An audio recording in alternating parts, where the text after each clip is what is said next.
Hello, बच्चों. Good morning to all of you. So today we are going to see the next part of basic concepts of chemistry. So up till now we have discussed various different things. Yes. Till in the last lecture, what we have discussed? Yes. We have discussed about the difference in the homogeneous mixture, heterogeneous mixture. Then next is compound and mixture में जो difference है वो हमने देखा था. तो इस lecture में हम लोग क्या देखने वाले हैं? In this lecture we are going to see the different laws of chemical combination. अगर केमिकल रिएक्शंस होते हैं तो उसके लिए कौन कौन से लॉ इंपॉर्टेंट है. तो पहला जो लॉ इंपॉर्टेंट है that is law of conservation of mass. Okay, so this law is given by whom. जिसने दिया है ये law? This law is given by Antoine Lavoisier. कभी दिया था? It is given in 1789. ये कभी दिया था? 1789 में दिया था. ओके, और नेक्स्ट क्या है? ये स्टेटमेंट क्या है इस लॉ का? मास can neither be created nor be destroyed. मतलब अगर केमिकल रिएक्शन है तो उसमें क्या होता है? Mass remains conserved. कंजर्व मतलब वो खत्म नहीं होता है, कि ऐसा नहीं होगा कि मास क्रिएट हो गया और खत्म हो गया. वो क्या होता है? मास रिमेन्स कांस्टेंट और कंजर्व्ड. यहाँ पे अगर हम लोग देखें कि mass of reactant is equal to mass of product, अगर ऐसा कंडीशन है तो दिस लॉ इज ओबेस्ड. तो रिएक्शन क्या बोलते हैं हम लोग? बैलेंस्ड मानते हैं.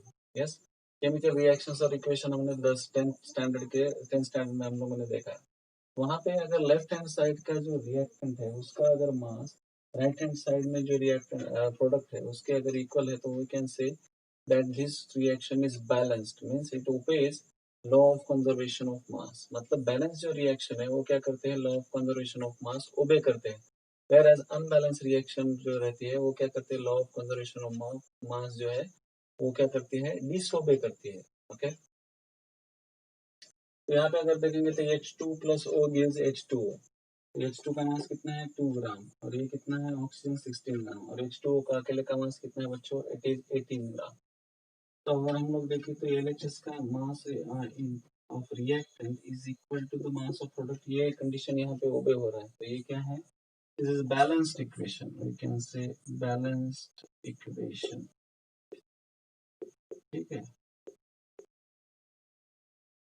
तो इन दिस वे हम लोग बोल सकते हैं कि मास ऑफ क्या जो भी रिएक्टेंट पार्टिसिपेट कर रहे हैं, जो भी एलिमेंट पार्टिसिपेट कर रहे हैं, उसका जो मास रहता है वो क्या रहता है? It remains constant throughout the chemical reaction और मास रिमेन्स कंजर्व्ड. ओके, ये हो गया first law which is given by Antoine Lavoisier in 1789. अभी हम लोग सेकंड लॉ की बात करते हैं, that is law of definite proportion. Law of definite proportion को हम लोग क्या बोलते हैं? लॉ ऑफ कांस्टेंट प्रोपोर्शन भी बोलते हैं. Law of definite proportion is also called as law of constant proportion. तो किसने दिया है? Louis Proust in 1799. ये किसने दिया था? लुईस प्रोस्ट इन 1799 में दिया था. तो what is the statement of this law? क्या है स्टेटमेंट? अगर केमिकल रिएक्शन है तो वहां पे जो कंपाउंड पार्टिसिपेट करते हैं, यस, तो उसका जो मास रहता है वो क्या रहता है? It is fixed. तो ये जो कंपाउंड रहते हैं दे आर इन एक क्या रहता है? एक फिक्स रेशियो में रहते हैं. रेशियो बाय मास में, इधर हम लोग कहेंगे कि रेशियो बाय मास में रहते हैं. यस, क्या दिया है? A chemical compound always consist of the same elements combined together in same ratio. Same ratio मतलब उसका जो फिक्स रेशियो बाय मास रहता है वही उसी से वो कंबाइन होते हैं. फॉर एग्जांपल वाटर का अगर हम लोग यहाँ पे देखें तो वाटर का कितना होता है बच्चों? 2 ग्राम है. एटॉमिक मास हम लोग कंसीडर करते हैं 16 ग्राम है. तो यहाँ पे कितना आएगा? It is going to be 2 and 16. It is 1:8. ये कितना आता है? Ratio by mass. Ratio by mass ये वाटर का हो गया. और ये हम लोग अगर CO2 की बात करते हैं तो CO2 में कितना है बच्चों? It is 12:16. 12:16 मतलब कितना होता है बच्चों? We can take it as a 3:8. Yes, 12:16 कितना हो जाता है? 3:8 रेशियो बाय मास होता है. ये क्या होता है? Ratio by mass. ओके, मतलब केमिकल रिएक्शन में जो कंपाउंड पार्टिसिपेट करते हैं वो क्या रहता है? एक फिक्स रेशियो बाय मास में वो क्या होते हैं? कंबाइन होते हैं. They combine in fixed ratio by mass. Okay, एक फिक्स रेशियो बाय मास में वो क्या होते हैं? कंबाइन होते हैं. ओके, तो हम लोग ऐसे SO2 ले सकते हैं. We can take different different examples. Okay, इसके लिए हम लोग अलग अलग एग्जाम्पल ले सकते हैं। अगर हम लोग SO2 लेते हैं तो देखो बच्चों, SO2 का ये सल्फर का कितना मास है, सल्फर इज 32, इट्स 32, ऑक्सीजन का भी 32 होता है, बाकी 32 कितना हो जाएगा बच्चों, is 1:1 ratio by mass again. Okay, तो हर एक जो कंपाउंड का है हम लोग क्या कर सकते हैं, रेशियो बाय मास हम लोग निकाल सकते हैं। It is not one single compound. तो हर एक जो कंपाउंड है उसका हम लोग क्या कर सकते हैं, रेशियो बाय मास क्या कर सकते हैं, निकाल सकते हैं, जो केमिकल रिएक्शन में क्या हो रहा है, which is participating in chemical reaction. Okay, so this is about law of definite proportion या constant proportion. Okay, अभी next है law of multiple proportion. What is the law of multiple proportion?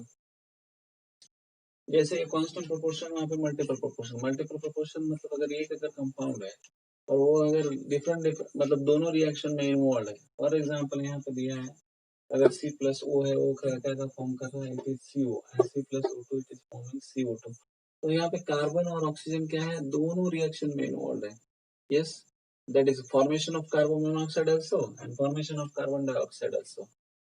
तो अगर ऐसे अगर रहते हैं, दो एलिमेंट पार्टिसिपेट कर रहे हैं, दो अलग अलग प्रोडक्ट के फॉर्मेशन में, तो वो जो रहता है पहला और दूसरा, तो वो क्या, दो जो एलिमेंट है, पहला प्रोडक्ट के फॉर्मेशन में जो पार्टिसिपेट कर रहा है that is carbon and oxygen, that is CO, and second is C plus O2 that is CO2।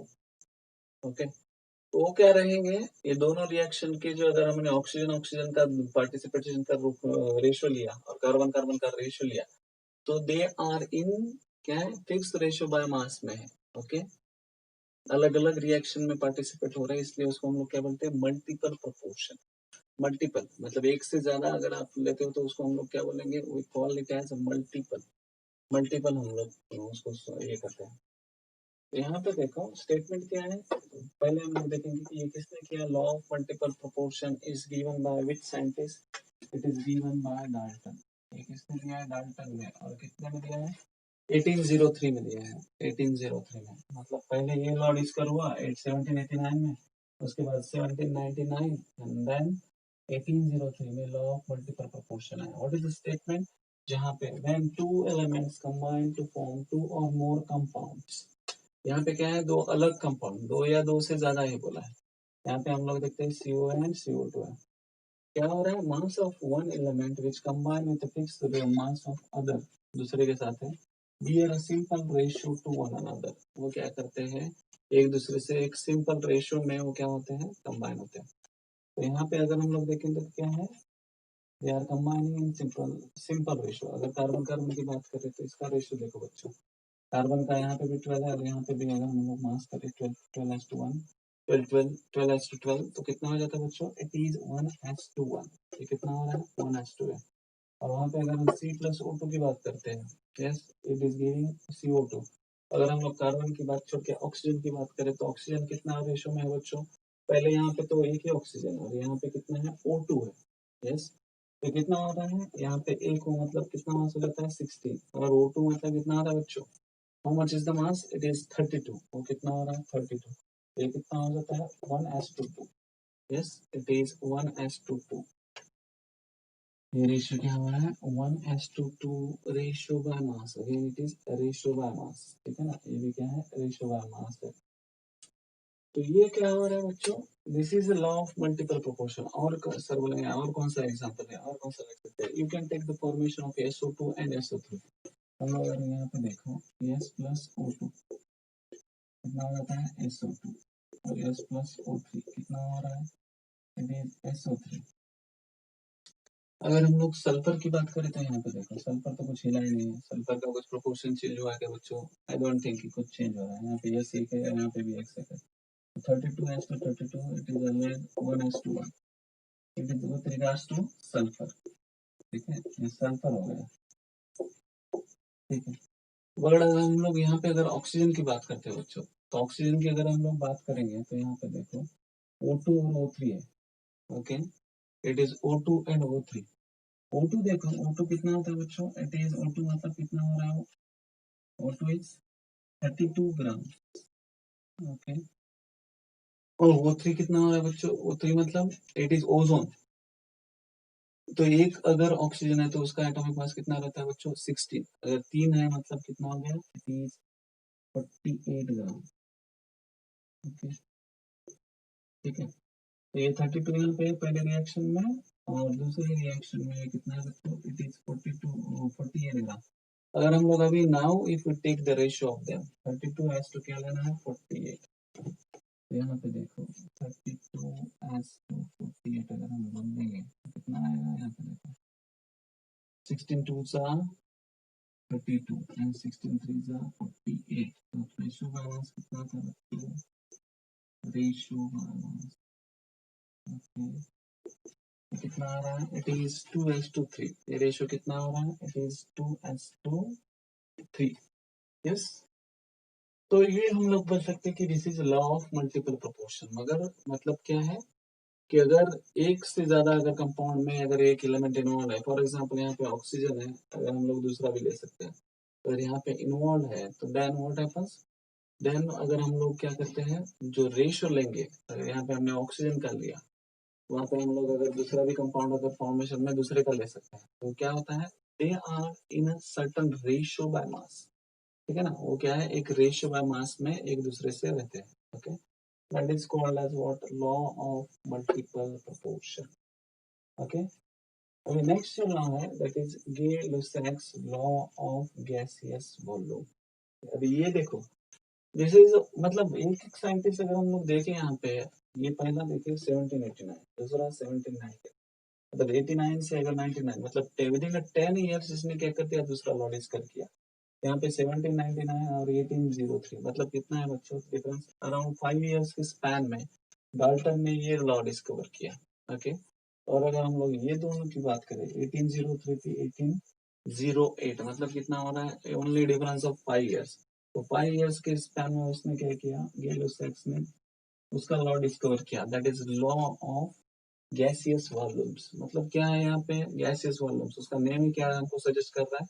Law है वो क्या करने वाला है? It is considering the volume of the gases. तो क्या कंसिडर करने वाला है? वॉल्यूम ऑफ गैसेस और गैसियस वॉल्यूम। ठीक है, कभी ये किसने दिया? Gay Lussac, and it is given in 1808। एक कभी दिया है 1808 में। What is the statement of this law? Statement क्या है? अगर अलग अलग गैसेस कंबाइन हो रहे हैं तो वो क्या रहता है उस, और वो अगर प्रोडक्ट भी क्या है? एक गैस है। ठीक है ना? रिएक्टेंट भी गैस है और प्रोडक्ट भी गैस है, तो वो क्या रहते हैं? रिएक्टेंट एंड प्रोडक्ट आर क्या है? एक big simple ratio by volume में रहते हैं। Okay, simple ratio by volume में, प्रोवाइडेड दैट क्या है? उनका टेम्परेचर और प्रेशर क्या रहना चाहिए बच्चों? सेम रहना चाहिए। तो यहाँ पे देखो क्या है? when gases combine or produced in a chemical reaction, okay, so they do so in a simple ratio by volume. कैसे combine हो रहे हैं या produce हो रहे हैं? In simple ratio by volume, provided all gases are same temperature and same pressure. मतलब उसका टेम्परेचर और प्रेशर का कंडीशन अगर सेम रहता है, और क्या हो रहा है? रिएक्टेंट भी गैस रहना चाहिए और प्रोडक्ट भी गैस रहना चाहिए। ऐसा नहीं चलेगा कि यहाँ पे अगर रिएक्टेंट है, रिएक्टेंट सॉलिड है और ये क्या है? रिएक्टेंट दूसरे फेज में है और प्रोडक्ट दूसरे में फेज है। ऐसे इसमें यहाँ पे अप्लाई होगा क्या? नो।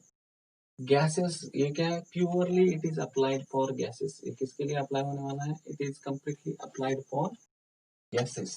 ओके, इसके लिए वो क्या बोला है? Gaseous volumes. यहाँ पे वर्ड ही बोला है कि गैसियस वॉल्यूम्स। तो यहाँ पे हमको ऐसा नहीं चलेगा कि रिएक्टेंट कुछ अलग है और प्रोडक्ट कुछ अलग। So all should be in gaseous state. Okay, अगर वो ऐसा रहते हैं। और नेक्स्ट क्या है यहाँ पे? Second condition that is same temperature and pressure. वो क्या रहना चाहिए? सेम टेम्परेचर और प्रेशर पे रहते हैं तो क्या रहता है? वो एक रेशियो बाय वॉल्यूम में रहते हैं। यहाँ पे अगर हम लोग देखें H2 plus Cl2 gives twice HCl, तो इसका रेशियो बाय वॉल्यूम कैसे आ रहा है बच्चों? इसका अगर हम लोग देखें तो 1 मोल होता है, ये 1। हम लोग मोल के बारे में again we will discuss further as we move है।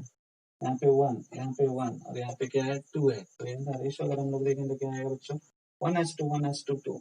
It is 1:1:2। ये क्या हो जाता है? दिस इज रेशियो, वॉल्यूम का रेशियो हो रहा है ये। ठीक है, हम लोग अब बोलेंगे सर एक ही एग्जांपल है क्या? You can take any example. आप लोग अगर H2 यहाँ पे Cl2 की जगह आप दूसरा भी लेते हैं जो अगर गैस फॉर्मेशन का, ओके, तो वो भी वहां पे भी आप क्या करोगे, प्रोवाइडेड है कि वो क्या होना चाहिए। अब आप C+O2 और CO2 लोगे तो यहाँ पे ये होगा क्या बच्चों, can this be law be applied to this, C+O2 gives CO2 का अप्लाई होगा क्या, नहीं होगा। ये carbon is solid in nature, carbon का नेचर क्या है, सॉलिड। ये ऑक्सीजन गैस है, CO2 गैस है, तो ये अप्लाई होगा क्या, नहीं होगा। ऑल शुड बी क्या है, सब क्या होना चाहिए, गैसेस में होना चाहिए। Okay, so remaining further part हम लोग क्या करेंगे बच्चों, नेक्स्ट लेक्चर में देखेंगे। ओके।